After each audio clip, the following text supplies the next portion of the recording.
पक्षाचा 26वा वर्धापन मालेवाडी येथे 10 जून रोजी होणार आहे.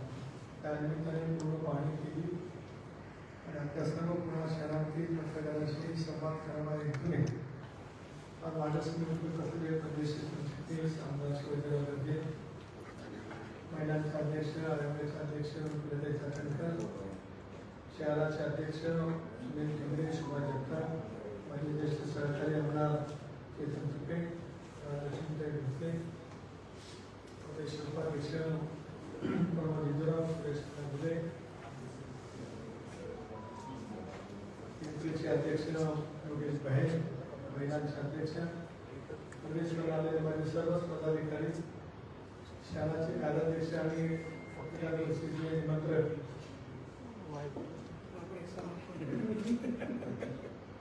आमचे देशमुख, आपण सर्व पत्रकार मित्र, महिलांचे प्रतिनिधी, बंधू, सहकारी मित्र, विधानसभेच्या निवडणुकीच्या अपूर्व यशाच्या नंतर राष्ट्रवादी काँग्रेस पक्षाचा 10 जूनचा वर्धापन दिन सोहळा म्हणून पुण्याच्या बालेवाडीच्या ऐतिहासिक परिसरामध्ये साजरा करण्याचं राष्ट्रवादी काँग्रेस पक्षाच्या सर्वच राष्ट्रीय अध्यक्ष नंबर अजितदादा, कार्याध्यक्ष डॉक्टरबाई, प्रदेशाध्यक्ष धनंजय गुंडे, दिलीपराव वसे आणि आम्ही सर्व सहकार्याने ठरवलं. मुंबईमध्ये यावर्षी 2 आम्ही कार्यक्रम केले, मराठी भाषा गौरव दिन आणि महाराष्ट्राचा 65वा वर्धापन दिन. त्यामुळे पुण्याला हे कार्यक्रम करायचं आम्ही ठरवलं. वर्धापन दिन साजरा करत असताना, सोहळा साजरा करत असताना महाराष्ट्राच्या कानाकोपऱ्यात आज विधानसभेच्या निवडणुकीच्या नंतर प्रचंड वेळचं उत्साहाचा वातावरण पक्षामध्ये निर्माण झालेलं आहे. जनतेमध्ये आहेच म्हणून तर आम्हाला 2 क्रमांकाचा स्ट्राईक रेट देत 59 जागा आम्ही घड्याच्या चिन्हावरती लढलो आणि 81 जागांच्या मध्ये ढोकवी यश राष्ट्रवादी काँग्रेस पक्षाला विधानसभेमध्ये त्या ठिकाणी मिळालं.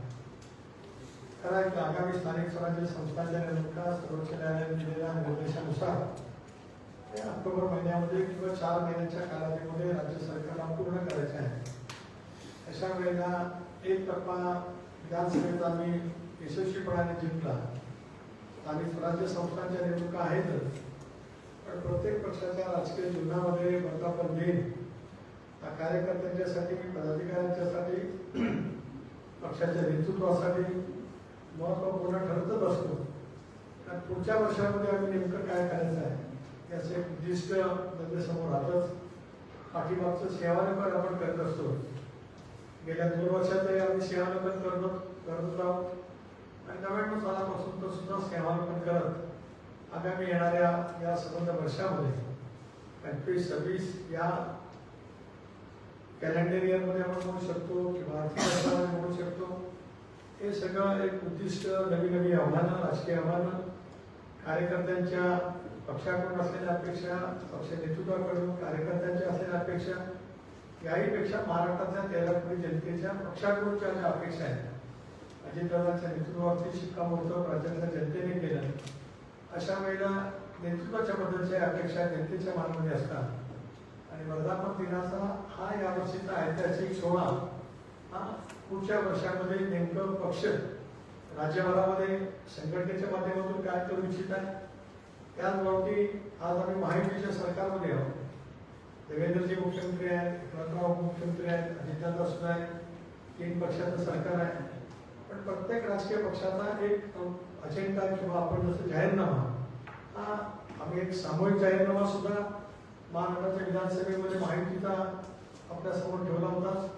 पण भारतीय जनता पक्ष असेल, शिवसेना असेल, राष्ट्रवादी काँग्रेस पक्ष असेल, आम्ही आपापला जाहीरनामा हा जनतेच्या समोर त्यावेळेला ठेवला होता.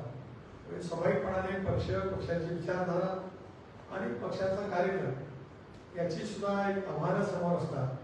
त्या दृष्टिकोनातून सुद्धा हे आगामी येणारा हा वर्धापन दिन सोहळा हा पक्षाच्या कार्यकर्त्यांना एक नवा आत्मविश्वास देणारा नक्कीच त्या ठिकाणी ठरेल. पक्षाचे सर्व वरिष्ठ नेतेमंडळी, मी एकटा लोकसभा सदस्य, राज्यसभा सदस्य, माजी खासदार, विधानसभा सदस्य, विधान परिषद सदस्य, माजी आमदार, दोन्ही सभागृहाचे पक्षाचे उमेदवार, पक्षाचे जिल्ह्याचे सर्व अध्यक्ष, पक्षाचे प्रदेशवरील पदाधिकारी, पक्षाचे फ्रंटल ऑर्गनायझेशनचे सर्व सन्माननीय प्रमुख हे सगळेच या कार्यक्रमाच्या निमित्ताने उपस्थित राहणार आहेत. संख्येपेक्षा कार्यकर्ता जो महत्वाचा आहे, जो आज त्या तालुक्यामध्ये किंवा बूथ न्याय त्या ठिकाणी पक्ष चालत असतो, त्या प्रमुख कार्यकर्त्याची उपस्थिती ही त्या दिवशी आम्हाला सर्वांनाच अभिप्रेत त्या ठिकाणी आहे. म्हणून आम्ही विभागवार सुद्धा समन्वयक नेमले, त्या त्या विभागाची जबाबदारी समन्वयकांना दिले. प्रदेश पातळीवरून त्या समन्वयकाची सुद्धा एक पदाधिकारी आम्ही जोडलेला आहे आणि तिथली सगळी जबाबदारी पुणे शहर, पुणे ग्रामीण आणि पिंपरी चिंचवड शहर या प्रमुख शहरातील अध्यक्ष पदाधिकारी यांच्यावरती सुद्धा मी सोपवलेली आहे. आणि मला विश्वास आहे की 10 तारखेचा हा हप्ता वर्धापन दिन सोहळा नेत्रदीपक वातावरणामध्ये त्या ठिकाणी पार पडेल. पुढील वर्षाचं उद्दिष्ट नजरेसमोर ठेवत सगळ्या आव्हानाला सामोरं करण्याचं बळ घेऊन कार्यकर्ता त्या दिवशी जाईल असा विश्वास या निमित्ताने मी व्यक्त करतो. आपल्या सर्वांना सुद्धा प्रदेशाध्यक्षांवर विनंती करतो की 10 तारखेला आपल्याला इतर काही कामं आहे त्याची मला माहिती आहे, पण तरी 3 वाजताची वेळ काढून आपण त्यावेळेला उपस्थित राहावं अशी प्रदेशाध्यक्षांच्या नात्याने आपल्याला विनंती करतो. तर त्याचा प्रसिद्ध हेतू आपल्यासमोर विशद केला, त्याला काय मोठेपणाने समाज असेल आपण करावं अशी विनंती.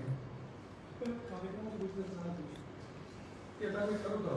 एक तर नक्की आहे की ध्वजारोहण होईल आणि मग भाषण होतील आणि राष्ट्रीय अध्यक्षांच्या भाषणाचे समारोप काही ठरावे असतील त्याचं नियोजन आता पुढच्या 2-3 दिवसामध्ये आम्ही करतो आहोत. सर, तुम्ही म्हटलं की ह्या गेल्या वर्षभरामध्ये म्हणजे असेंब्ली इलेक्शन झाल्यानंतर जे काही आता पक्षाचा कार्यकाळ झाला त्याचं आपण इंट्रोस्पेक्शन सुद्धा करणार आणि फ्युचरच्या गोष्टीमध्ये काय काय करायचे त्या गोष्टीचंही आपण त्या घेणार. तर एक गेल्या काही महिन्यांमध्ये आपण एक बघितलं की म्हणजे आपल्या बीडमधली आपली जी पूर्ण बॉडी आपण डिझॉल्व्ह केली त्या घटनेनंतर, त्याच्यानंतर इथे मानकरांचा राजीनामा झाला आणि हगवण्यांची हकालपट्टी झाली. तर तिथे तुम्ही ॲज अ स्टेट प्रेसिडेंट म्हणून तुम्ही हे केलं की आम्ही नो टॉलरन्स पॉलिसी एक हे घेतो की ज्या पद्धतीने केसेस होत आहेत किंवा ज्या गुन्हे दाखल झाले अशा व्यक्तींना तुम्ही पदावरून बाजूला केलं त्याच्यावर. तर येणाऱ्या या अधिवेशनामध्ये आपला जो काही हे आहे किंवा पुढच्या 1 वर्षामध्ये की ह्या गोष्टी घडूच नाही आणि कार्यकर्त्यांनी त्याच्यामध्ये इन्व्हॉल्व असू नये याच्यासाठी म्हणून काय मार्गदर्शन किंवा काय हा एक अजेंडा असेल का? हा अजेंडा तर नक्कीच असेल, कारण ही विकट मनोवृत्ती दिसून काढलीच पाहिजे. शेवटी गुन्हेगाराला जात धर्म पक्षाला नसतो, तो गुन्हेगारच आहे. परंतु काही वेळेला दुर्दैवाने आपण मगाशी नमूद केल्याप्रमाणे काही पदाधिकारी या सगळ्या घटनांच्या मध्ये एक प्रमुख त्या ठिकाणी तसं निदर्शनास नक्की त्या ठिकाणी आलं. पोलिसांनी सुद्धा दखल घेऊन त्यांच्यावरती केसेस त्या ठिकाणी नोंदलेल्या आहेत. अनेक वेळेला अलीकडच्या कालावधीमध्ये घडलेल्या घटना 2 अर्थाने मी पाहतो. एक पक्ष म्हणून मी नक्की पाहतो त्या गोष्टीकडे, कारण पक्षाचा कुठलाही कार्यकर्ता अशा विकृत मनोवृत्तीच्या आसपास असू नयेच ही दादापासून आमच्या प्रत्येकाची स्वच्छपणाची भूमिका आहे. परंतु काही वेळेला ज्या वेळेला अशा घटना निदर्शनाला येतात त्यावेळेला आम्ही कारवाई करतोच. पण अपेक्षा निश्चित उद्याच्या भवितव्याच्या कालावधीमध्ये राहील की पक्षाच्या कार्यकर्त्यांनी किंवा जे कळत न कळत अशा या प्रवृत्तीपासून दूर राहिलंच पाहिजे अशा वेळची विचार किंवा मांडणी अधिवेशनामध्ये असेल. सर, आपण म्हटलं की भविष्यातला पण विचार करणार आहे. महापालिका निवडणुकीच्या दृष्टीने भाजप स्वबळाचा प्रयत्न करतो. तुमची भूमिका काय असणार पुणे म्हणा पिंपरी चिंचवड सारख्या मुद्द्याची? राज्यामध्ये महायुती म्हणून पण मी वारंवार म्हटलं, आजही आपल्या बाबतीत म्हणतो की एक नेतृत्व आहे. त्याचबरोबर ती 3 पक्षांचे एक समन्वय समिती आहे. त्याच्यामध्ये वाहतुरे प्रदेशाध्यक्ष आहेत, मी निश्चित आहे, रवींद्र चव्हाण आहे, ते सामंत आहे. आम्ही ह्या सगळ्या स्थानिक उदाहरणार्थ महापालिका निहाय आम्हाला चर्चा करावी लागेल. मुंबई महापालिका आहे, पुणे आहे, पिंपरी चिंचवड आहे, संभाजीनगर आहे, नागपूर आहे. त्या महापालिका निहाय आम्ही चर्चा करू. जिल्हा परिषदेमध्ये सुद्धा जिल्हा परिषद निहाय चर्चा करावी लागेल. नगरपालिकेमध्ये सुद्धा अशा प्रकारची चर्चा त्या ठिकाणी करावी लागेल. आपण वेगवेगळ्या ठिकाणी वेगवेगळी राजकीय परिस्थिती त्या ठिकाणी आहे आणि ती राजकीय परिस्थिती लक्षामध्ये घेऊन महायुतीच्या ऐक्याला तडा जाणार नाही. पण निवडणुकीला सामोरं जाताना कशावरून जायचं त्याचा विचार आम्ही नक्की करत असतो. यापूर्वी सुद्धा ज्या वेळेला आघाडीची सरकार आपण पाहिली, या राज्यामध्ये पहिल्यांदा आघाडीचं सरकार आलं 95, काँग्रेसचं तर सरकार, त्यावेळेला शिवसेना भाजप होती, त्यावेळेला सुद्धा अनेक ठिकाणी स्वतंत्रपणे निवडणुका लागल्या. लबाडीमध्ये 2014 मध्ये काँग्रेस, राष्ट्रवादी काँग्रेस पक्ष आणि काही मित्र पक्षांचं सरकार त्या ठिकाणी होतं, लोकशाही आघाडीचं सरकार म्हणून होतं. त्यावेळेला सुद्धा स्वतंत्रपणे निवडणुका लागल्या गेल्या. त्यानंतर 14 ते 19 भाजप आणि शिवसेनेचं सरकार होतं, काही निवडणुका वेगळ्या लागल्या. 19 ते 24 निवडणुका झाल्या नाही. त्याच्यामुळे वेगवेगळी सरकार आली. सुरुवातीला महाविकास आलं, युती आणि नंतर महायुती. पण निवडणुकीला सामोरे गेलं फक्त लोकसभा विधानसभेत. पण आपण प्रश्न विचारला तो अत्यंत योग्य आहे आणि त्याच्यामुळे त्या परिस्थितीचा आढावा घेऊन आम्ही निर्णय घेऊ. पण निर्णय घेत असताना ऐक्याला तळा जाणार नाही. एकसंघपणाने आम्ही आहोत हे महाराष्ट्राच्या जनतेसमोर ठेवण्याचा आमचा प्रयत्न आहे. समजा म्हणजे हायपोथेटिकली समजा तुम्ही वेगवेगळे लढला आणि महाविकास आघाडी तुमच्या विरोधात एकत्र लढली तर त्याचा काही परिणाम होईल? एक असं आहे की हा पण हायपोथेटिकल प्रश्न, हायपोथेटिकल उत्तर देतो की महाविकास आघाडी सुद्धा एकत्र येणं असं दिसत नाही. म्हणजे आता विशेष अधिवेशन बोलवण्यामांना सुद्धा दिसत नाही. राज्यामध्ये सुद्धा वेगवेगळे प्रश्न ज्यावेळेला मांडले जातात त्यावेळेला सुद्धा खूप विसंगती दिसते. आपण हायपोथेटिकल आहे, कदाचित एकत्र असू शकते, तसे आम्ही एकत्रितच आहोत. पण शेवटी एक असं आहे की मी मागे सांगितल्याप्रमाणे प्रत्येक महानगरपालिका निहाय वेगळी राजकीय परिस्थिती आजही आहे. ते आम्हाला कोणाला नाकारता येणार नाही. कार्यकर्त्यांच्या गेल्या बघा शेवटच्या निवडणुका झाल्या 2016ला जिल्हा परिषद काही नगरपालिकेत झाल्या, 17 महापालिका जिल्हा परिषद झाल्या. 8 वर्ष निवडणुका नाही. निवडणुका म्हणजे 17 वर्ष 5 वर्ष कारकीर्द होती पण 8 वर्ष नाही. स्वाभाविकपणाने तरुण कार्यकर्ते आहेत, भगिनी आहेत, वर्ग असा असतो की ज्याला निवडणुकीची अपेक्षा असते. तर याचा सगळ्या सारासार विचार करून आम्ही निर्णय करतोय. सर, तुम्ही बोलताना म्हणालात की अजितदादांना पक्ष नेतृत्व म्हणून जनतेने मान्यता दिलेली आहे. आत्ताचा हा वर्धापन दिन खूप महत्त्वाचा असणार आहे पक्षासाठी. अशा या सगळ्या परिस्थितीमध्ये राष्ट्रवादी, जी दुसरी राष्ट्रवादी आहे, ते एकत्र येण्याची काही चिन्ह आहेत का? बऱ्याच वेळा त्यावर चर्चा झाल्या आणि अनेक आपल्याच पक्षातल्या आमदारांनी तशी मनशाही व्यक्त केली होती की दोन्ही राष्ट्रवादी एकत्र येणं गरजेचं आहे. तर या वर्धापन दिनानिमित्त त्यावरही चर्चा होईल का?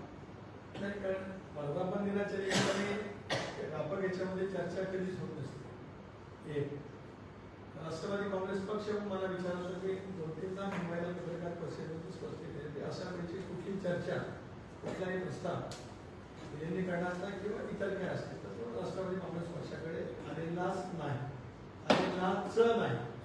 त्यामुळे आम्ही जे काही सामूहिक नेतृत्वाच्या माध्यमातून निर्णय करतो आमचा एक कोण आणि त्याच्यामध्ये या विषयावरती चर्चा नाही. त्याच्यामुळे कुठे टप्प्यामध्ये कुठे अडचण नाही. मी हेही म्हटले की आताही पुन्हा अधोरेखित करतो की राष्ट्रवादी काँग्रेस पक्षाने भारतीय जनता पक्षाबरोबर सरकारमध्ये जावं अशा अनेक वेळा चर्चा झाल्या, ज्याच्यात माझाही सहभाग त्या चर्चेमधला महत्त्वाचा.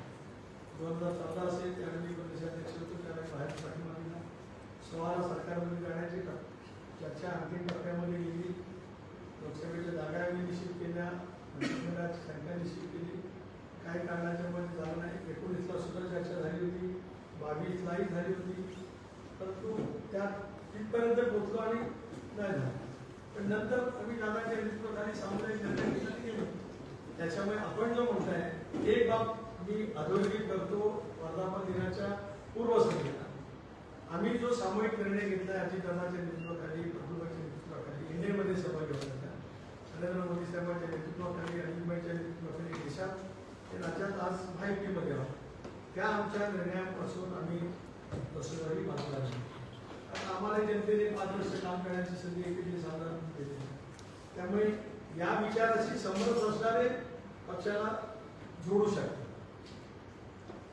एक भाग मी जोडू शकता शब्द वापरतो, विलिनीकरण शब्द नाही वापरतो. माझ्या प्रत्येक शब्दाला प्रदेशाध्यक्ष असल्यामुळे त्याला मी लगेच ब्रेकिंग न्यूज करू शकता. म्हणून मी जे आहे ते आहे, म्हणजे काय केली तर काय व्हावं असं काही कारण नाही. त्याच्यामुळे जोडू शकतात त्या विचाराला, ज्याला भावेल ते जोडले जातील. तसे गेल्या 6 महिन्यामध्ये अनेक सहकारी, काल सुद्धा DS सायनाचा पक्षप्रवेश झाला, परवा सुद्धा अनेकांचा पक्षप्रवेश झाला, त्याची सांगलीचा झाला, त्याच्या नांदेडचा झाला, माझ्या जिल्ह्यातील झाला, असे वेगवेगळ्या जिल्ह्यांचे पक्षप्रवेश होतात. पुढच्या कालावधीमध्ये सुद्धा अनेक पक्षप्रवेश संबोधतात आहेत, संबोधत नाही आहेत. नजीकच्या कालावधीत कुठे होतात? So, sir, is there any proposal of merger of both NCP together? I think I have replied in Marathi. There is no, as far as the day concerned, in that day, there is no any proposal of a merger, not any discussion is there. No such kind of proposal is being given to us, rather our national president, national working president, as far as I am state president, nobody is aware of that. Nobody has been given any proposal of that. So I feel there is no anything before us of that kind of budget. So, though there is no proposal, but are the doors open from your side for the handshake with NCP? I said one categorically, there was a discussion in the party at a higher level since 2014 to join hands with the BJP for the government either in the central or the state. That was I said 2014, 16, 17, 2019, 2022, even later on also. So it was almost all completed by this way or that way. It was not materialized. So now whatever the decision taken by us, that was a collective decision by us under the leadership of Ajit Dada, Abdul Patel, Mujibur, myself, Hasan Mushib, Percy Patel, and Jagdeep, sat together. Ramnaji Nimbarkar was also there, and we decided that we should join with the NDA, and the people of the Maharashtra had given clear-cut mandate against all odds in that election after the debate in the parliament election, because only I got elected, all others we miserably lost, and overall the India was also lost in the state of Maharashtra. But after that, our comeback in the field is really amazing for all of us. So people of the Maharashtra has given clear-cut mandate under the leadership of Ajit Pawar. So our decision with joining hands with India is continued to be there. Those who want, they can join. I again say they can join. I can't say anything about the merger because there is no any thought or any proposal with us. I think that's enough. Sir, राज्य सरकारवर आरोप होत आहे म्हणजे लाडकी बहीण योजनेच्या अनुदानाचे 430 कोटी रुपये म्हणजे अनुसूचित जातीचे 430 कोटी वळवले लाडकी बहीण योजनेचे. एक असं आहे की आपण एक लक्षात घ्या, मी राज्याचा अर्थमंत्री आहे. तुमचंही माझं एक पुरोगामी राज्य आहे की ज्या राज्याने अनुसूचित जाती आणि जमातीसाठी आपल्या अर्थसंकल्पातला 10% आणि 11% हिस्सा हा दरवर्षी अर्थसंकल्पात राखीव ठेवतो. गेल्या वर्षी 24-25 या आर्थिक वर्षात जेवढा नियंत्रण त्यावेळेचे अर्थमंत्री म्हणून अजितदादांनी या दोन्ही विभागासाठी ठेवला होता, त्या दोन्ही विभागांना 25-26 या आर्थिक वर्षामध्ये 3-3 हजार कोटी नियंत्रण वाढवलेलं आहे. एक भाग ज्या अपेक्षेप्रमाणे मांडलं होतं त्याच्यापेक्षा अधिक वाढवलेलं आहे. दुसरा भाग असा की या मुख्यमंत्री लाडकी बहीण योजनेमध्ये सर्व घटकांतील माझ्या महिला भगिनी आहेत. स्वाभाविकपणाने अनुसूचित जाती, अनुसूचित जमाती, ओबीसी या सगळ्यांच्यासाठी वेगवेगळ्या योजना आहेत की ज्या योजनेचा लाभ हा त्यांना मिळतच असतो. आपल्या राज्यामध्ये एकदा आपल्याला माहिती करता घेतो, 2 मिनिटांची घेतो. राजस्थानचे मुख्यमंत्री असताना त्यांनी संजय गांधी निराधार योजना चालू केली, 100 रुपयाची पेन्शन. टॉकिंग अबाउट 1981, 44 इयर्स पास. ही योजना त्यांनी सुरू केली आणि ते संभाजीनगरला गेले. त्याची एक महिला उभी होती, प्रचंड करते, ती आंदोलनं बोलत होती. जे आंदोलन बोलत होती काय, ती म्हणाली मला तुमच्या संजय गांधी निराधार योजनेचा फायदा नाही मिळाला. मला काय नाही मिळालं, मला पण निजामाची पेन्शन सुरू आहे. निजामाची पेन्शन दिली तर ₹1 पेन्शन मिळत होती म्हणून तिला दुसऱ्या योजनेचा लाभ देतो. आणि तुला तिथूनच PGW चीफ सेक्रेटरीने फोन केला आणि ते रद्द केलं आणि ज्या योजनेचा लाभ अधिक असेल ती मिळेल असा निर्णय घेतला. आधी राज्यात ते चालू आहे. मी का सांगतोय तर अनुसूचित जाती, अनुसूचित जमाती याला जो नियंत्रण वाढवून दिलेला आहे तो मंत्रिमंडळाने मान्य करून, मुख्यमंत्री, दोन्ही उपमुख्यमंत्री, मंत्रिमंडळाने तो त्या विभागातला दिला आहे. त्याच्यामुळे तो पळवला. त्या दिवशी मला असं वाटतं की देवेंद्रजींचं वक्तव्य आपण कुठेतरी पुण्यातल्या नाशकात आपण पाहिलं असेल. वळवला नाही आणि पळवला नाही, आहे तो आहे असं त्याने मुख्यमंत्री उत्तर दिलं. आज प्रदेशाध्यक्ष म्हणून आणि ही सगळी टीका अर्थमंत्र्यांच्या वरती येते. सुद्धा अर्थमंत्री राहिले असल्यामुळे किंवा मी आज 25 वर्ष विधिमंडळात होतो, 10 वर्ष लोकसभेत आहे. मी मुद्दा माहिती करून घेतली की माझ्या पक्षाच्या नेत्यांच्याकडून काय नेमकं नियंत्रण करताना होत आहे. माहिती घेतली तर ती मंत्रिमंडळाचा सामूहिक निर्णय, त्यामुळे तो वळवला नाही, पळवला नाही, तो योग्य ठिकाणी आहे आणि तो योग्य लाभार्थ्यांना दिला जातो. वैष्णवी आगवणे शासन निर्णय आलेला आहे नाही? लाडकी योजनेसाठी हा निधी वळवलेला आहे यावरचा शासन निर्णय आपण झालेला आहे. एक लक्षात घ्या की तो वळवला जात असताना त्या घटकातल्या लाभार्थींना दिला जातो आहे. जो नियंत्रण वाढून दिला, समजा 3,000 कोटीचा नियंत्रण अनुसूचित जातीला वाढून दिला, 2,500 कोटी रुपयाचा नियंत्रण आठवतीकडे होतं, मला एक्झॅक्ट फिगर माहित नाही, अनुसूचित जमातीला वाढून दिला, तर त्या निधीतून त्या प्रवर्गातल्या ज्या भगिनी आहेत त्यांना तो निधी जातो आहे. त्या तो वळवला नाही झाला तर त्या हेड खाली तो निधी तिकडे जातोय. वैष्णवी आगवणे हुंडाबळी प्रकरणानंतर चर्चेत कसं आहे की सगळे जवळचे आहेत. आता जवळचा कुठला चुकीचा वागला तर त्याला अजितदादांच्या स्वभावाप्रमाणे कधी माफ नाही. त्यामुळे हे आरोप प्रत्येकहीन आहे. पक्षाला आणि पक्ष नेतृत्वाला बदनाम करण्यासाठी जाणीवपूर्वक काही हितसंबंधी व्यक्ती करतायत, काही पक्ष करतायत, त्याची माहिती आम्हाला जरूर आहे. योग्य वेळेला त्या संदर्भामध्ये मी बोलणार. सर, आगामी काळातल्या ज्या महापालिका निवडणुका आहेत त्या आपल्याला तिथे यश संपादन करण्यासाठी तुम्ही बांधणी करता म्हणताय, परंतु मुंबई किंवा इकडे जर बघितलं तर दोन्ही ठाकरे बंधू एकत्र येण्याची चर्चा पुन्हा सुरू झाली. त्याचा काय परिणाम असणार आहे? ते पण आता मुद्दा सांगू असं वरती हायपोथेटिकल आहे. येतात ते नाही का, ते दोन्ही ठाकरे आहेत. प्रत्येकाची वैशिष्ट्य असतात. तशी ते ठाकरे नावाचं एक वैशिष्ट्यच आहे. तर ते येतात ते नाही, त्या कोणतरी म्हटल्यावर पांडुरंगाला माहिती, मला माहिती नाही. राज ठाकरे म्हणतात की तुम्ही राष्ट्रवादी काँग्रेसची साथ सोडा, काँग्रेसची मी काय देतो तुम्हाला, उद्धव ठाकरेंना म्हणतात. त्यांनी काय पाहिजे त्याला बोलावं, काय नाही बोलावं त्यांचा अधिकार आहे. सुरेश, काय करू? Sir, there is a discussion that there is no single opinion in the Mahayuti itself because there is a rift between all the three, both Deputy CM and CM. So, yeah. Mahajuti is very strong in India. CM and both the chief minister along with their cabinet colleagues of every alliance party, they are strongly with each other. Sometimes some different opinion can be there, but it doesn't mean that our unity is being break somewhere. Do not like that. Actually, just I'm gossiping, nothing else. Political gossiping. I just again word the political. But it's coming from your people. Who? Tell me who? Too much to know. No. I am going to. If there is no at all, nothing in that, then it can be said. No, nothing like that. Not at all. I think. Okay.